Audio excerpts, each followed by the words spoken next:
প্রথমবারের মতো যুদ্ধে যৌথ হামলা হলো ইসরায়েলে। একদিকে ইরানের মিসাইল, অন্যদিকে লেবাননের প্রতিরোধ যোদ্ধাদের রকেট একযোগে আছড়ে পড়ল ইসরায়েলে। অপারেশন ট্রু প্রমিস 4 এর 40তম ধাপে বৃহস্পতিবার রাতে ঘটেছে এ অভূতপূর্ব ঘটনা। এ হামলায় সরাসরি সহযোগিতা করেছে লেবাননের হিজবুল্লাহ। ক্ষেপণাস্ত্র, ড্রোন ও সমন্বিত আক্রমণে ইসরায়েলের উত্তর, মধ্য ও দক্ষিণাঞ্চলে একযোগে আঘাত হেনেছে তেহরান।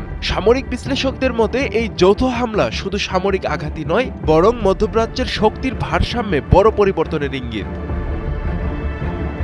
টানা 5 ঘন্টার শ্বাসরুদ্ধকর হামলা। আইআরজিসির ছোড়া গাদর, ইমাদ, খেবার শেকান ও ফাত্তা ক্ষেপণাস্ত্র আঘাত হেনেছে ইসরায়েলের বিভিন্ন লক্ষ্যবস্তুতে।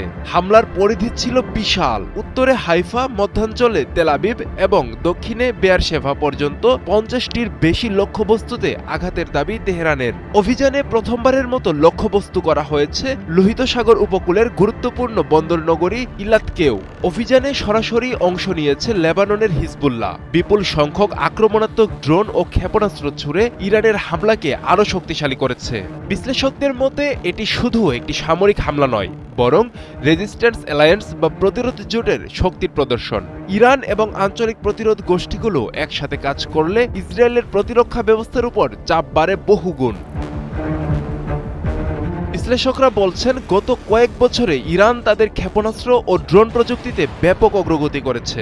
বিশেষ করে হাইপারসনিক শ্রেণীর ফাত্তা ক্ষেপণাস্ত্র, দীর্ঘপাল্লার ব্যালিস্টিক মিসাইল এবং উন্নত ড্রোন এখন ইরানের সামরিক সক্ষমতাকে নতুন উচ্চতায় নিয়ে গেছে। ফলে সরাসরি যুদ্ধের ক্ষেত্রেও ইরান এখন আগের চেয়ে অনেক বেশি আত্মবিশ্বাসী। এই পরিস্থিতিতে ইসরায়েল ও আমেরিকার জন্য সবচেয়ে বড় চ্যালেঞ্জ হলো একাধিক ফ্রন্টে একযোগে চাপ। উত্তরে হিজবুল্লাহ, দক্ষিণে গাজা আর দূর থেকে ইরানের ক্ষেপণাস্ত্র। এই তিনমুখী চাপ ইসরায়েলের প্রতিরক্ষা ব্যবস্থাকে কঠিন পরীক্ষায় ফেলেছে। আর যদি আঞ্চলিক প্রতিরোধ গোষ্ঠীগুলো আরও সক্রিয় হয়ে ওঠে, তাহলে সংঘাত দ্রুত আরও বড় আকার নিতে পারে বলে আশঙ্কা করছেন বিশেষজ্ঞরা। তেহরানের দৃষ্টিতে এটি কেবল প্রতিশোধ নয়, বরং কৌশলগত বার্তা। ইরান দেখাতে চায় তাদের ওপর আঘাত এলে জবাব শুধু সীমিত নয়, বরং সমন্বিত ও দীর্ঘস্থায়ী হবে। সব মিলিয়ে আইআরজিসি ও হিজবুল্লাহর এই যৌথ হামলা মধ্যপ্রাচ্যের সংঘাতকে নতুন পর্যায়ে নিয়ে গেছে। ইরানের ক্ষেপণাস্ত্র শক্তি, ড্রোন প্রযুক্তি এবং আঞ্চলিক মিত্রদের সমন্বয়, এই তিন শক্তির কারণে এখন আগের চেয়ে অনেক বেশি সতর্ক থাকতে হচ্ছে ইসরায়েল আমেরিকা জোটকে। মধ্যপ্রাচ্যে চলমান লড়াইয়ে আগের চেয়ে অনেক বেশি আত্মবিশ্বাসী ও শক্ত অবস্থানে ইরান।